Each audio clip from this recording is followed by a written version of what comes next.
With the Russian invasion of Ukraine, the relationship between Russia and NATO has hit its lowest point since the fall of the Soviet Union.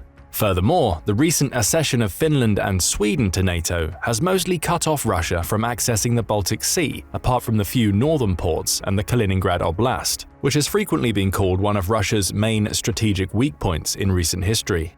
But throughout these conflicted times when Russia is struggling to maintain positive relations with countries around the world, it's managed to carve out alliances with some nations that have allowed it to support its war economy, at least in the short term. This was primarily due to China stepping up to replace the EU as Russia's biggest trading partner for oil and natural gas, even if the price that Russia is getting on the Chinese market is much lower than the EU used to pay. However, Russia is not only looking to the east to solve its economic and geopolitical issues. In fact, a tiny island to its north could give Russia the upper hand in its battle with NATO. Recent developments, particularly those regarding global warming, have made Russia more optimistic about controlling the Arctic Circle. But why? You see, while the bulk of international trade between North America, Europe, and Southeast Asia uses the Suez Canal, or in some circumstances the Cape of Good Hope in Africa, there are two other, lesser-known maritime sea routes. These are the Arctic routes, one off the coast of Russia called the Northeast Passage, and the other off the coast of Canada called the Northwest Passage. Both curve around the North Pole. The Northeast Passage holds the Northern Sea Route, the bulk of which passes through Russian-controlled waters off the coast of Siberia and the Far East. The Northern Sea Route has been repeatedly proposed as an alternative to the traditional shipping route via the Suez and Malacca Strait, since it takes roughly 40% less time to traverse during summertime. However, the Northern Sea Route has two major issues. First, the route is frequently icebound during the winter months, meaning that trading vessels typically need an icebreaker entourage to be able to make it through the Arctic Circle. Secondly, while the most western end of the route is in Norway-controlled waters, Russia controls the other parts on the Northern Sea Route. Specifically, the small island, technically an archipelago, of Svalbard could prove pivotal in future NATO-Russia relations. Svalbard is an archipelago spanning some 24,000 square miles, about the size of Croatia, lying midway between mainland Norway and the North Pole. The archipelago's largest city and administrative center is roughly 520 miles away from the Norwegian mainland. Svalbard is a somewhat unique case in global geopolitics, as it's a territory that is governed by Norway, but Norway technically doesn't own it. As such, the archipelago is not part of the Schengen area or the European Economic Area. Instead, the archipelago has special requirements on who can enter and stay there permanently. While there are no limits based on the nationalities of the residents, a vast majority of them are between 25 and 44 years old. Additionally, the archipelago has technically forbidden people from being buried on its grounds. Instead, people with terminal illnesses are advised to leave the island so they can die elsewhere. This is due to Svalbard being positioned in an area with permafrost, which prevents bodies from decomposing and allows them to spread diseases into the environment. The main reason why the island's administration has diverged so much from Norwegian control is the Svalbard Treaty from 1920. Originally, 3 countries held significant interest in the archipelago: Norway, Sweden, and the Russian Empire. However, talks about jointly governing the islands during the early years of the 20th century came to a halt with the Russian Revolution and the onset of World War I. Following the war, revolutionist Russia was temporarily more interested in resolving its own internal issues than following up on Svalbard. This led to Norway and Sweden to sign the Spitsbergen Treaty without Russia, enacting policies similar to what's in place today. The Russian Empire eventually signed onto the treaty itself. The then Foreign Minister of Russia claimed that the treaty should be thrown in the trash and that Bear Island belongs to Russia. The Foreign Minister was referencing Bear Island, the southernmost island of the archipelago, roughly 2/3 of the way between the region's administrative center and mainland Norway. The small island was long considered a separate entity from Svalbard, but was included with it during the talks in the treaty and its administration given to Norway. While the treaty also allows for visa-free travel and stays in Svalbard, with specific circumstances such as proof of employment on the island, there have also been instances where Russian diplomats who were barred from entering the EU were also restricted from going to Svalbard. Although it has an international community, a few towns in the archipelago hold significant Russian native populations. This is primarily due to Russia owning mineral mines on the islands, which were bought from Norway in the mid-20th century. The Russian communities that were built surrounding the mines have typically waned and towns abandoned. However, the largest mining towns of Pyramiden, now abandoned, and Barentsburg, the second largest settlement on the archipelago with a population of roughly 450, are still vital to Russia's international interests. Pyramiden is primarily designed as a tourist attraction, containing the northernmost bust of Lenin in the world. Barentsburg still contains an integrated Russian community and is a source of coal for northern European countries and Russia. Before Russia connected the northern cities of Murmansk and Arkhangelsk to the more popular centers such as Moscow and St. Petersburg via trains, coal from Svalbard was the primary way these northern cities generated energy and powered their industries. The cities are also vital as some of Russia's largest and most populous ports on the Arctic Ocean. Additionally, the Kola Peninsula, the northwesternmost part of Russia, contains several nuclear weapon sites and military bases, making it of utmost importance for Russian military strategies. As a result, during the 20th century, Russia invested significant funds into keeping the mining settlements in Svalbard prosperous, which in turn propped up the industry and military complexes on its mainland. Svalbard is also considered pivotal in Russia's attempts to control the Arctic Ocean. Without direct control over Svalbard, the Arctic coast of Russia and its military bases would be easy pickings for NATO offensives that use northern Norway or Svalbard itself as a supply point. To get around this point of contention, the Spitsbergen Treaty also forbids all military presence on the Svalbard archipelago, preventing any country that has a claim on the island from establishing bases or even performing military drills and exercises in surrounding waters. However, Norway as its governing entity often patrols the archipelago with Coast Guard vessels. Ostensibly, this is part of the Norwegian efforts to ensure that Svalbard remains free from permanent military setups and a big part of projecting control over the islands.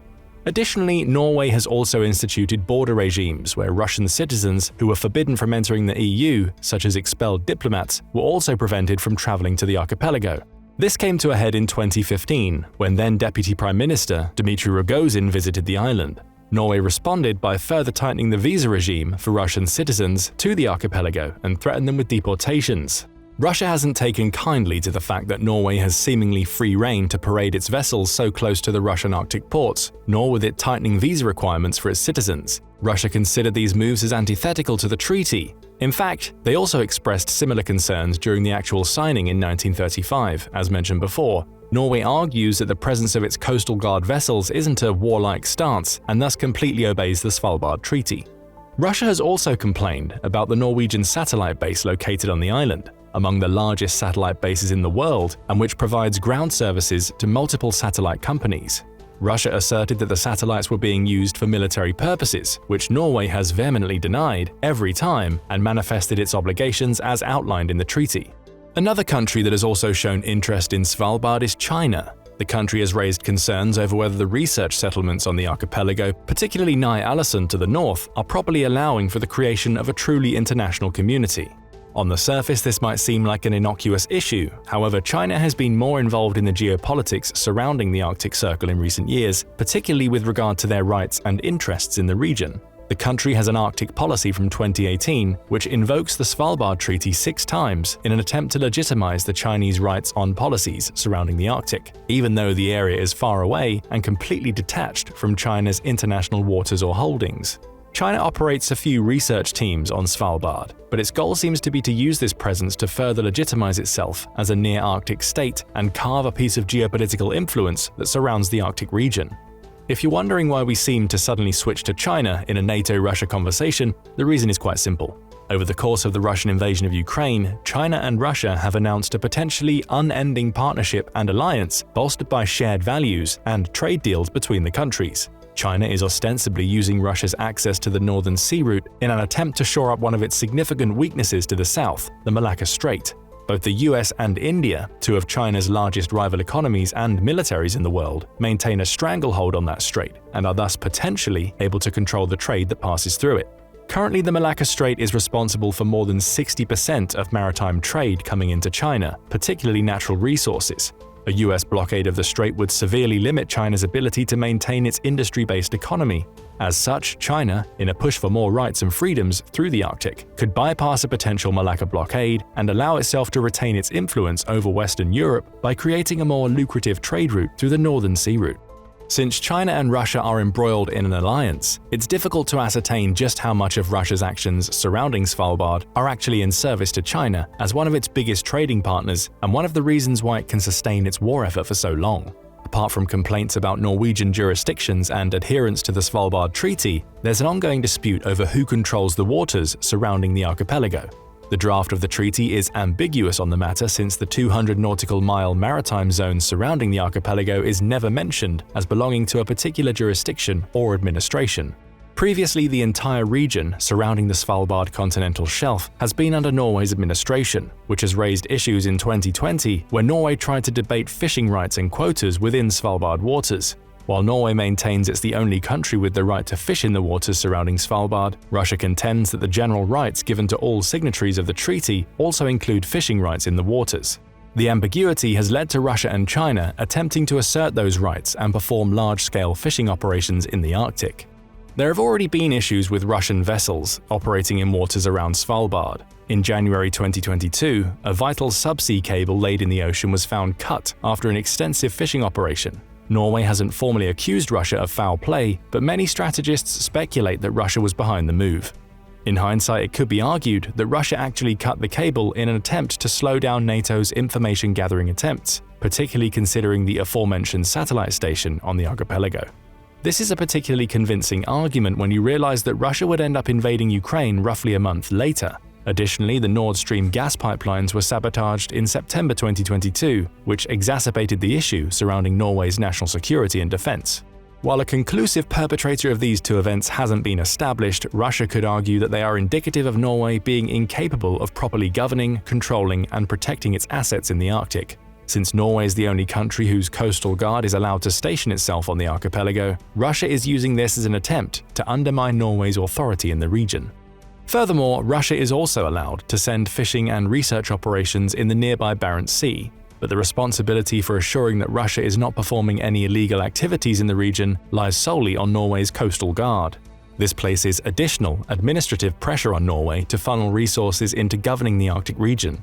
Russia refuses to allow Norway to fully control the area, as it doesn't believe that the treaty gives it the right to do so. Therefore, any actual inspections, blockades, or arrests of Russian vessels could be met with hostile Russian response, including military conflict. Additionally, recent developments between China and Russia regarding the Arctic complicate the strategic potential of the Kola Peninsula and the nearby Svalbard archipelago. While most countries that claimed maritime control zones in the Arctic were a part of the Arctic Coast Guard Forum, all but Russia have suspended their membership in the forum following the Russian invasion of Ukraine. In response, Russia invited China to become a member of the forum, a move that could be seen as an attempt by China to gain more leverage as a near-Arctic nation and further its own goals in the region. Russia and China have also signed an agreement on bolstering law enforcement operations in the Murmansk region. As we mentioned, the region is one of Russia's main nuclear weapons storage sites, so Russia considers the Northwest of utmost importance for force projection and military strength perception. China could also try to challenge Norway's administration on Svalbard and pursue a more significant presence surrounding the archipelago's economic and strategic situation. But what would happen if Russia decided to press into Svalbard militarily?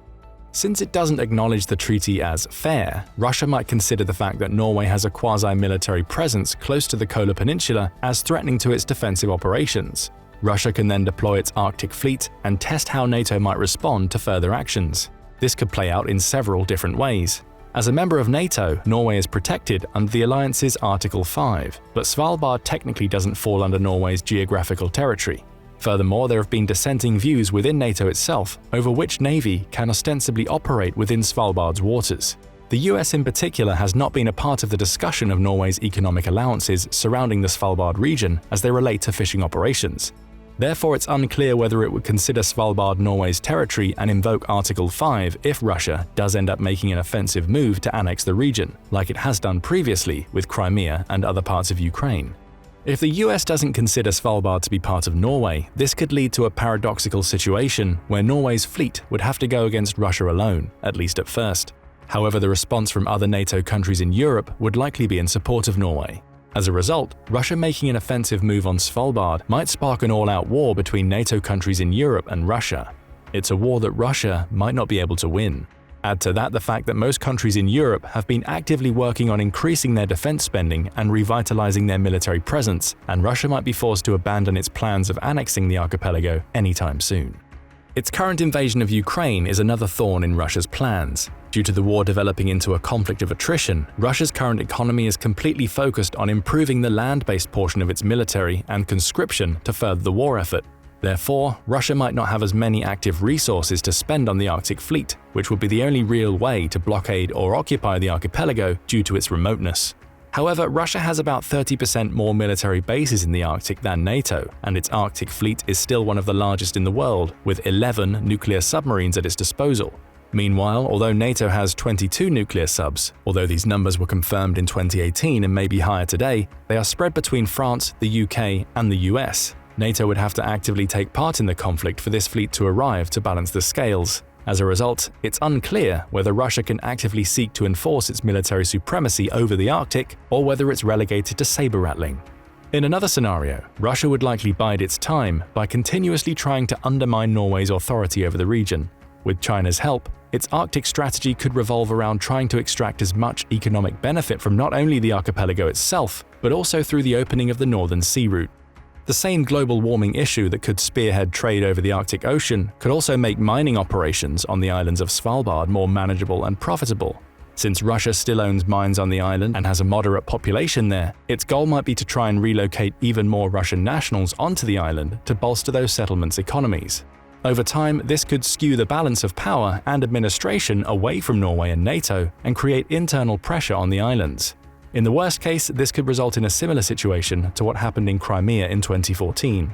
By gaining control over Svalbard, Russia would gain an immediate economic foothold in the region, a forward base for its military operations, and undermine NATO's authority over the Barents Sea. This would mean that the Russian Arctic fleet would have a clear route into the north of Europe. But what is NATO doing to counter this threat from Russia? As mentioned earlier, the accession of Finland and Sweden has made great strides in uniting European countries and closing off Russia from accessing European territory.